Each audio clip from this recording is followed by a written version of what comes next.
Welcome back to my little talks about puberty.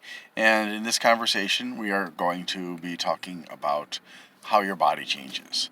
Okay, so I'm going to start with females because I have a daughter and I've observed her over the years. And physically, the first thing I noticed is her chest went from being as flat as a boy's to having a little bit, just a little bit extra there. And that was pretty much the only sign that she was getting ready to go through puberty. And it stayed that way, if I remember correctly, for about 2 years before further development happened. It may have been 3 years, but that was the first indicator that I was aware of that things were going on. And then as she got older, her breasts got larger, um, but when and she also got taller. She got thinner. Her body changed a little bit. The configuration of her, or the size of her hips and stuff changed a little bit. Um, she got thinner actually, but then again, she was never much of a one for eating sweets and stuff like that. So, in addition, let's see, was there anything else in that early stage? No, there wasn't. Eventually, and this I only know from asking her.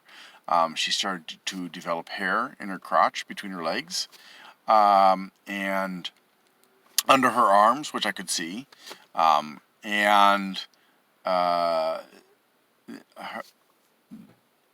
she around 2 years after the, 2 years after her breasts started to look like they were going to do something, was when her breasts started developing, and also she started menstruating. Now, menstruation is something that's not talked about in some cultures, but basically that is when your body, as a girl, has become able to have babies. So I'm not going to talk about all the things that are happening internally there in detail, but basically the oven, I guess you could say, which is called the womb or the uterus, where the baby would develop, becomes able to hold a baby, and your ovaries, which make your eggs, start functioning and dropping eggs. And this doesn't necessarily happen immediately, but what does happen is your uterus every month has to clean itself. And well, it's not exactly a month, because your uterus can't see a calendar. Sometimes it'll be longer, sometimes it'll be shorter, sometimes it'll be consistent month after month and then suddenly change. And there are factors that can affect it, like food you eat, medicine you take, and even stress and whether you're getting enough sleep. So it's not going to be consistent. And that really concerned my daughter, because she was expecting it was going to be consistent, that every month it was going to fall on the date that she expected it to start on, and it didn't. And that always freaked her out, that she thought something was wrong. There's nothing wrong. It's just, that's normal.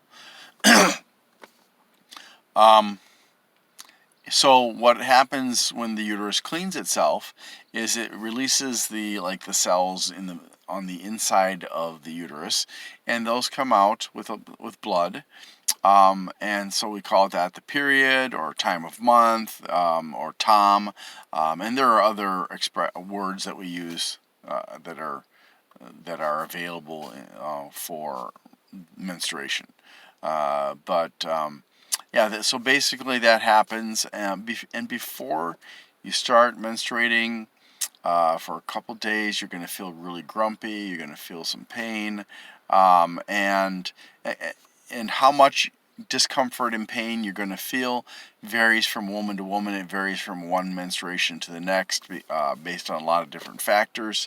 Some women have very, very, very strong and painful um, experiences each month. Others barely feel much of anything at all. A lot of women feel that that premenstrual syndrome, where there's discomfort and grumpiness, and emotionally you're like sometimes, and that's something that women probably are not happy about, and everybody around them when they're going through that is not happy either, because it's very stressful for everyone. Hold on a second here. I'm getting too.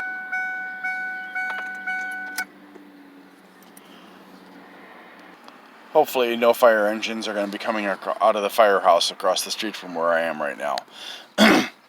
Okay, so girls, one thing that you will not probably be happy about is that it doesn't end when your period ends, because it's actually more accurate to call it perimenstrual syndrome, which is before and after. So premenstrual and postmenstrual can be replaced. You can just say perimenstrual to refer to both before and after. And so that perimenstrual refers to that in the beginning, and then there's some stuff at the end as well. During the menstruation, you may feel some relief. You may continue to feel pain. There are medical conditions like polycystic ovarian tumors or whatever, and you may end up having to see a doctor if you have one of those problems, because some of those can be very unpleasant, even life-threatening, or prevent you from having babies. But if you notice something weird going on with your menstruation, talk to your mom.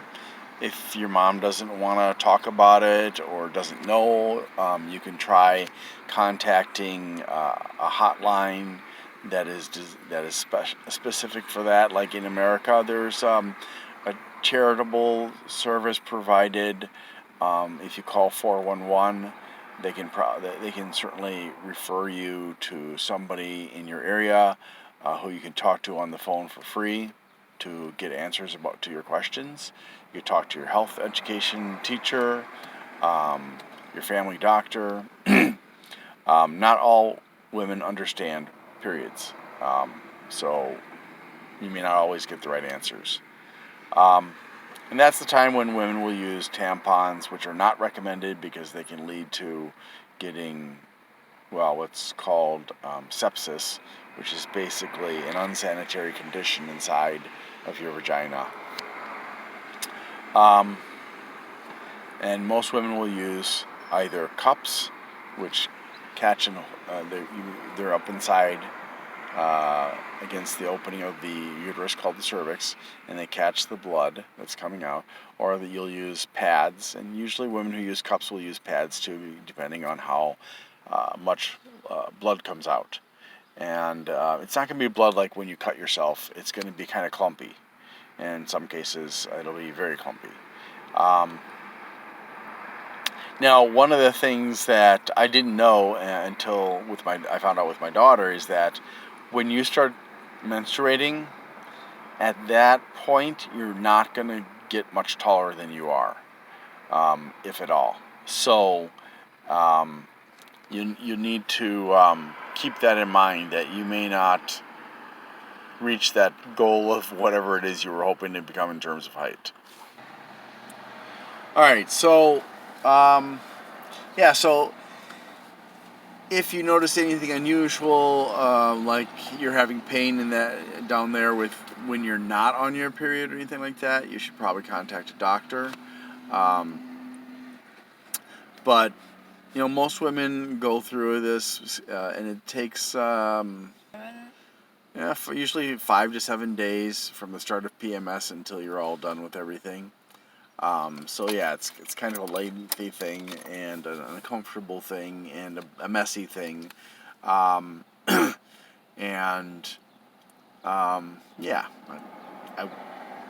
feel bad for women for having to go through it, but there's nothing I can do about that. Some women will choose to go on the pill, which is a birth control pill, in order to help regulate their periods if you're having particularly difficult periods or irregular periods, the pill can sometimes help to regulate that and make it not as unpleasant. But that's something you should talk to a doctor about. Let's see. And you'll notice a change in your face as well. The way your face looks, it won't look the way it looked. You know, I had my wife had a cousin who, when she was a girl, when I first knew her around the age of 8 for her, and I was already in my 30s. She was very, very cute. And then as she started going through puberty, her face changed, and it just didn't look as cute as it had when she was a young girl. And so you may become less attractive, you may become more attractive, you may become differently attractive, or maybe not, no difference. So for girls, that's basically what you're going to experience. Larger breasts, underarm hair, hair between your legs, menstruation, changes in your appearance, your height. Oh yeah, I almost forgot. Because of the hormones that your body's going to produce to push you through puberty, you may start noticing that there's a little bit more hair above your lips than there used to be. And some people find that distressing, and for some girls it's a lot. Oh, and another thing that you're going to experience, pimples. You may get a little bit, you may get a lot.